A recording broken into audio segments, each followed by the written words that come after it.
Today, we are to start with the description of speech sounds. How do our speech sounds work, and how can we can share discriminate? How can we classify those speech sounds? Ideal description में speech sounds से मतलब देखा जाए should include information concerning the production, transmission and reception stages of the sounds. Okay. Sound कैसे produce होती है, फिर उसकी ट्रांसमिशन कैसे होती है और वो रिसीव कैसे होती है. It should describe a sound in terms of the movements of the organs of speech. दुनिया की कोई भी स्पीच साउंड जो है वो it should describe a sound. इसको मतलब एक ऐसी साउंड के तौर पर लिया जाए in terms of the movements of the organs of speech, कि जो organs of speech हैं वो कैसे मूव करते हैं. The nature of the sound which is produced, जो नेचर ऑफ द साउंड है जो प्रोड्यूस की जाती है वो क्या है, and the features perceived bye a listener, और जो फीचर्स एक लिसनर परसीव करता है वो क्या है. इट कैन, ये जो डिस्क्रिप्शन है वुड बी लेंथी, कॉम्प्लेक्स होगी, कम्बरसम होगी, and may provide information much of which may be irrelevant to the particular purpose. तो इस तरह की बात हम इतनी डिटेल और लॉजिकल बात जो है या इतनी कंप्रीहेंसिव जो पॉइंट ऑफ व्यू है वो हम यहाँ पे जनरेट नहीं कर सकते. तो फिर इसका हल क्या है. The approach here is based on articulatory और ऑडिटरी क्राइटेरिया. आर्टिकुलेटरी कि हम हमारा जो स्पीच मैकेनिज्म है वो क्या है, स्पीच साउंड प्रोड्यूस कैसे की जाती है वो, और ऑडिटरी क्राइटेरिया सुनी कैसे जाती है. ये दो चीजों के ऊपर जो है वो असल बहस करने की जरूरत है. साउंड्स मोर और लेस कॉन्सोनेंट्स हैं जो mainly in terms of their articulation, लेकिन in the description of vowel sounds the auditory impression will dominate. कि कॉन्सोनेंट्स में articulation how they are produced, कि वो किस तरह से manner and place of articulation कहां से आ रहे हैं और कैसे प्रोड्यूस हो रहे हैं जो हैं वो कॉन्सोनेंट्स. लेकिन जो वॉल साउंड्स हैं we do engage them or we do call them the auditory impressions will dominate, कि जो साउंड इंप्रेशन है वो डोमिनेट करे. So furthermore, in our phonetic analysis, the syllable has been considered the basic unit. कि जो syllable है उसको मतलब जो है वो basic unit consider किया जाता है. The theory being that each movement of the respiratory muscles called a chest pulse, कि जो each movement of the respiratory muscles है उसको हम chest pulse कहते हैं, produces a syllable and nothing less than a syllable can be produced. और इससे कम कुछ भी प्रोड्यूस मतलब जो है वो नहीं, प्रोड्यूसेस अ syllable. अब ये जैसा कि मैं बात आपको कर भी रहा था, बात आपको समझा भी रहा था कि जब आप syllable की बात करते हो तो ये है कि डायाफ्राम एक मर्तबा एक साउंड के प्रोड्यूस करने में जितनी हवा रिलीज करता है वो आपका एक syllable बनता है. लाइक व्हाट, के क्राइटेरिया. अब ये क्राई के लिए जितनी हवा एक दफा इसने मतलब लंग्स ने रिलीज की और डायाफ्राम ने इजाजत दी, that is what we call our consonant, sorry इसको हम अपना सिलेबल कहते हैं.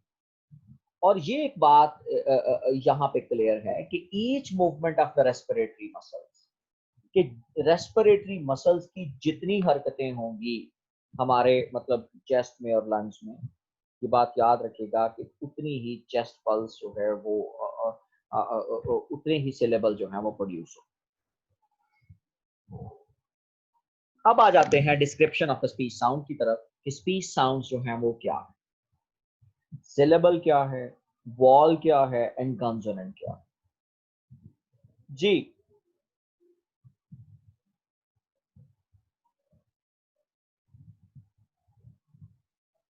जी Words are divided. जी The units or sections into which words are divided by pronouncing them are called syllables. हाँ, The syllable is a ये unit of pronoun. Units और sections जिसमें अल्फाज को तकसीम किया जाता है in the perspective of sound system while pronouncing them are called syllables. हम इनको सिलेबल्स कहते हैं। Syllable is a unit of pronunciation consisting of a vowel alone or of a vowel with one or more consonants। कि syllable जो है वो unit of pronunciation जो एक तनहा वॉल पर भी मुश्तमिल हो सकता है are of a vowel with one or more consonants, या एक से are of a vowel with one or more consonants जिसमें एक या एक से ज्यादा कॉन्सोनेंट्स भी जो है वो हो सकते हैं।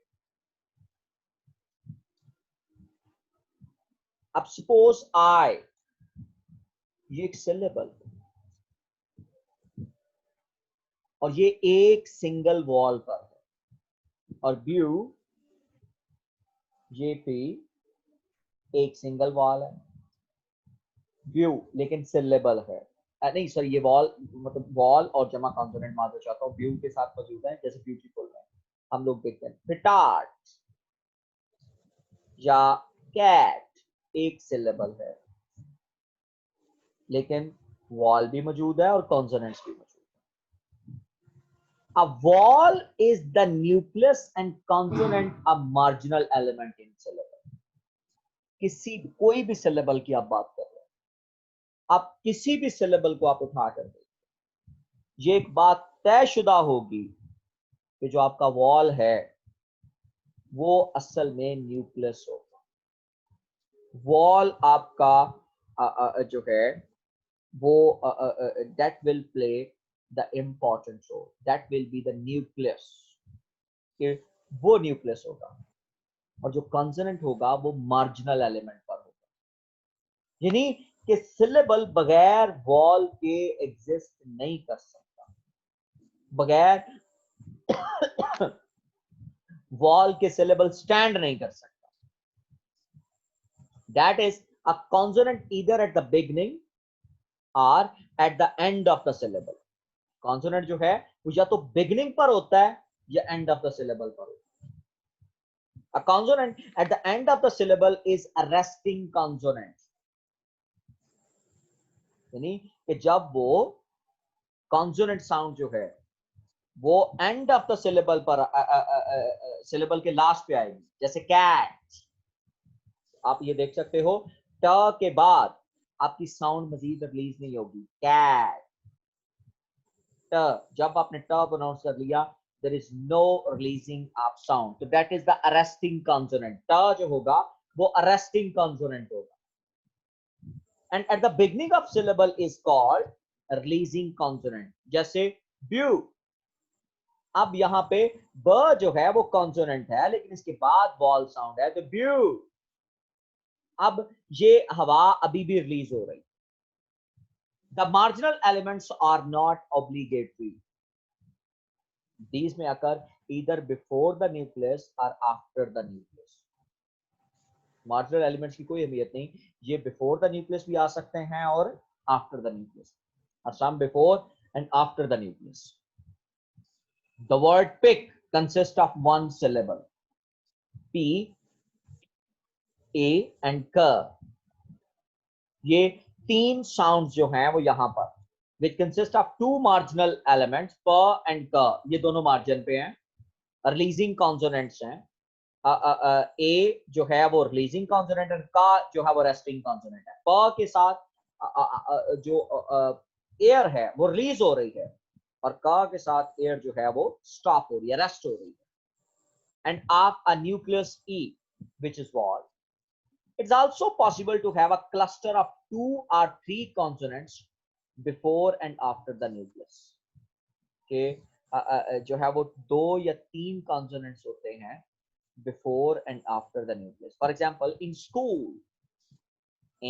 school स क उ ल, तो अब आप यहां पर भी देख सकते हो स एंड ल जो हैं वो बुनियादी तौर पर क्या है, ये आपके स आपका रिलीजिंग कॉन्सोनेंट है और ल जो है वो आपका रेस्टिंग कॉन्सोनेंट है। लेकिन स के बाद आपको एक और कॉन्सोनेंट साउंड है, उसके बाद ऊ साउंड है और फिर इसके बाद ल साउंड। तो we have the cluster of two consonants स एंड क, ये दोनों इकट्ठे आए हैं, which is the first marginal element. Some syllables are made of the nucleus alone, ये सिर्फ जैसे आई, जैसा कि मैंने आपको मिसाल दी UIE, तो ये आई, तो ये एक ही सिर्फ मतलब वॉल ही मौजूद है इसमें। आप देख पा रहे हो कि इसमें किसी किस्म का कोई कॉन्सोनेंट जो है वो एग्जिस्ट नहीं करता। Usually it's a wall, for example E in seat, E sound जो है वो लॉन्गर वन, जैसे स्लीप, सीट, मीट, तो ये ई जो है वो लॉन्गर वन है, which forms a nucleus in a syllable, कि ये हमारे मतलब सिलेबल के अंदर जो है वो एक न्यूक्लियस है। But in words of more than one syllable in English the nucleus can also be consonant. Nucleus जो है वो कॉन्सोनेंट भी हो सकता है कि but in words more than one syllable in English the nucleus can be can also be in a consonant. तो जैसे न एंड ल in the second syllable off button, तो यहाँ बटन, तो यहाँ जो आपका न्यूक्लियस है वो न जो है वो है, और फिर इसी तरह से ल एप्पल ल के जहां पर ये मतलब जो है वो सेंट्रल रोल प्ले कर रहे हैं। But these are rare examples के but in words more than one syllable, जिसमें एक से ज्यादा सिलेबल होते हैं, वहां पर ये तो हमने सिंगल मोनो सिलेबल की मिसालें दी ना, लेकिन अगर वहां पर कुछ अल्फाज ऐसे आ जाए जैसे बटन, तो ये पोली सिलेबल्स हैं। डाई सिलेबल या पोली सिलेबल, एप्पल, ये मतलब एक से ज्यादा सिलेबल मौजूद है। तो यहाँ पर ये जरूरी नहीं है कि हमारा वॉल ही सेंट्रल होगा, न्यूक्लियस होगा, बल्कि एक कॉन्सोनेंट जो है वो भी न्यूक्लियस का किरदार अदा कर सकता है। जैसे न और ल, इन दोनों मिसालों के अंदर मतलब जो है वो they are playing the role of nucleus. Ji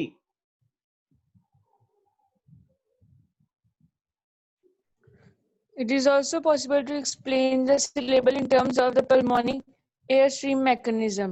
In the production of speech, the air from the lungs doesn't come out in a continuous stream at a constant pressure. ये बात बहुत The जबरदस्त, muscles of the ये chest. एक बात तयशुदा है कि हम जब भी बोल रहे होते हैं हवा मुसलसल और बगैर किसी रिस्ट्रिक्शन के नहीं आ रही होती, there is some restriction as well. और ये मतलब the muscles of the chest push the air out in small puffs, कि जो मसल्स ऑफ द चेस्ट है, जो चेस्ट की मसल है, पुश द एयर आउट, कि ये एयर को पुश करते हैं स्मॉल छोटे छोटे पफ्स में at the rate of approximately 5 times a second, कि एक सेकंड के अंदर मतलब जब वो 5 दफा हवा जो है वो लंग से ऊपर की तरफ पुश की जाती है। And each puff of air produces a syllable, कि एक जो पफ ऑफ एयर है वो एक सिलेबल प्रोड्यूस करती है। जी Each movement of the muscles of the chest is known as chest pulse. Chest In pulse, order to produce जितनी मर्तबा हमारे जो मूवमेंट ऑफ द मसल्स है वो हमारी चेस्ट पल्स कहलाएगी। जी a stress syllable, a reinforced chest pulse is used. ये बात याद The रखिए English कि जब word आपने एक सिलेबल को स्ट्रेस सिलेबल बनाना है, मतलब सपोज प्रेसिडेंट, प्रेजी, तो जो प्रेसिडेंट प्रेसिडेंट, तो अब आप अगर इसमें से किसी एक को आप स्ट्रेस बनाना चाहते हो, किसी एक के ऊपर आप ज्यादा पावर यूज करना पड़ते हो, तो फिर क्या होगा कि you can say a stress syllable, a reinforced chest pulse is used, कि ज्यादा कुव्वत लगाई जाती है। The English words president has 3 syllable, president, and the first syllable is stress, जो prezi है, prezi जो है वो आपका stress है, and it is on arrangement of stress, and unstressed syllables and the way they follow one another that the rhythm of a language depends. कि जो एक दूसरे के साथ चलते हैं और rhythm of the language जो है वो depend करता है. जी. The structure of a syllable can be represented by the formula CVC. C standing for a consonant and V for a vowel. Examples of some common structures of syllables used in English are cited below. यानी कि जो structure of the syllables हैं वो इस तरह से बनते हैं. जैसे अकेला वॉल जो है वो भी मतलब जो है वो हमारे सामने नजर आता है कि वो जैसे आई, ठीक है, और आई जो है वो और न्यूक्लियस जो है वो ये एक डिप्थोंग है. फिर इसी तरह से सीबीसी consonant vowel and consonant, pack, back, lack, sack, that. ये अब आप देख सकते हो कि इसमें ए साउंड जो है वो मौजूद है. फिर सीवी डाई जिसमें ड कॉन्सोनेंट है और आगे आई वॉल साउंड है. फिर वी सी वॉल और कॉन्सोनेंट जैसे इन, ईच, एड, ये वॉल एंड कॉन्सोनेंट है. फिर वीसीसी जो है वो हमें नजर आते हैं. इट इज इंक, यानी कि वॉल पहले और दो जो है वो आगे आपके कॉन्सोनेंट हैं. ईगल वॉल है, ईगल, ईगल, तो ये दो मतलब लास्ट पे ग एंड ल जो आपकी जो है वो दोनों आपकी साउंड जो है वो कॉन्सोनेंट है. फिर कॉन्सोनेंट वॉल और double consonant, fox, fox for consonant और मतलब जो है वो वॉल क एंड स, ये आपका फॉक्स. इसी तरह से स्कूल, डबल सी वी सी, इसी तरह के साथ स्कूल, स क दोनों कॉन्सोनेंट है. ऊ जो है वो आपका वॉल है एंड ल जो है वो आपका अगेन कॉन्सोनेंट है. फिर ट्रिपल सी तीन कॉन्सोनेंट के साथ वॉल और फिर सी, जैसे स्ट्रीट, स्ट्रीट, स ट र तीन आपके पास कॉन्सोनेंट है. ई एंड फिर ट साउंड. फिर इसी तरह के साथ स्ट्रेट, स्ट्रेट, तो स ट. अब ये सारे सिलेबल हैं एक ही मर्तबा, ये सारे एक ही साउंड के साथ बोले स्ट्रेट. तो स ट र ए ट. और फिर इसी तरह से double C V double C, crisp, consonant, फिर उसके बाद वॉल, फिर उसके बाद दो कॉन्सोनेंट है और फिर उसके बाद कॉन्सोनेंट वॉल और फिर मतलब जब वो तीन कॉन्सोनेंट है. तो इस तरह से मास्क, म अ स क स, मास्क. तो आप ये देख रहे हो स क एस जो है वो हमारे तीनों कॉन्सोनेंट हैं. अ जो है वो हमारा वॉल है और म जो है वो हमारा कॉन्सोनेंट है. तो इस तरह से ये जितने भी सिलेबल ये दुनिया भर के अंदर मतलब जो है वो स्ट्रक्चर ऑफ द सिलेबल जो है वो इसी तरह से बनता है और दुनिया भर की जुबानों के अंदर जो सिलेबल्स हैं वो इसी फॉर्मूला के तहत बनाए जाते हैं. अब ये फॉर्मूला जो है that is the most prominent one और इसी से यूनिसिलेबल, या मोनोसिलेबल या डाइसिलेबल और पॉलीसिलेबल जितने भी अल्फाज हैं वो सारे के सारे दुनिया भर की लैंग्वेजेस में इसी तरह से बनाए जाते हैं. तो it is on the basis of number of syllables that the words are classified into monosyllabic, कि कितने syllable उस word में मौजूद हैं, disyllabic, polysyllabic words. We have also seen in English permit initial consonant clusters of more than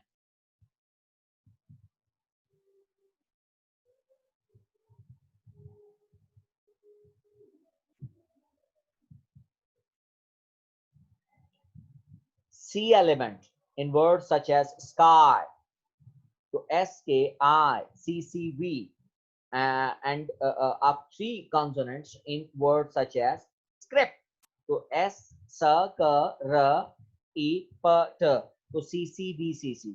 English also permits consonants clusters in the final position, जैसे looks, looks, तो जो है वो हम consonant जो वो final position पर भी हैं as a cluster of two consonant. Sixth, sixth, तो sixth, तो th s sound जो है वो has a consonant cluster of three consonants. Sixth, और ये क और स जो है वो हमें नजर आ रहा है. फिर C V 4 times C, चार consonant, has a cluster of 4 consonants in the final position. In the monosyllabic word you can say com, so com, the structure of the syllable is CVC, ka, or ma, because the final b जो है is silent and therefore it does not exist in the structure of the syllable. Sometimes two syllable in a word may be fused into one by suppressing a vowel sound in You can say pronunciation. You can say watery, watery, watery. तो फिर इस तरह से literal, तो literal अब te जो है वो मतलब इकट्ठा यूनाइट कर दिया गया. The process is known as elision. ये इंशाल्लाह जब हम लोग are slurring, ये जब हम लोग जो है वो सुप्रा सेगमेंटल फोनोलॉजी पढ़ेंगे, ये elision और slurring जो है वो ज्यादा जो है वो appropriately जो है वो इसको डिस्कस किया जा सकेगा. I do not want to discuss at this stage. Right?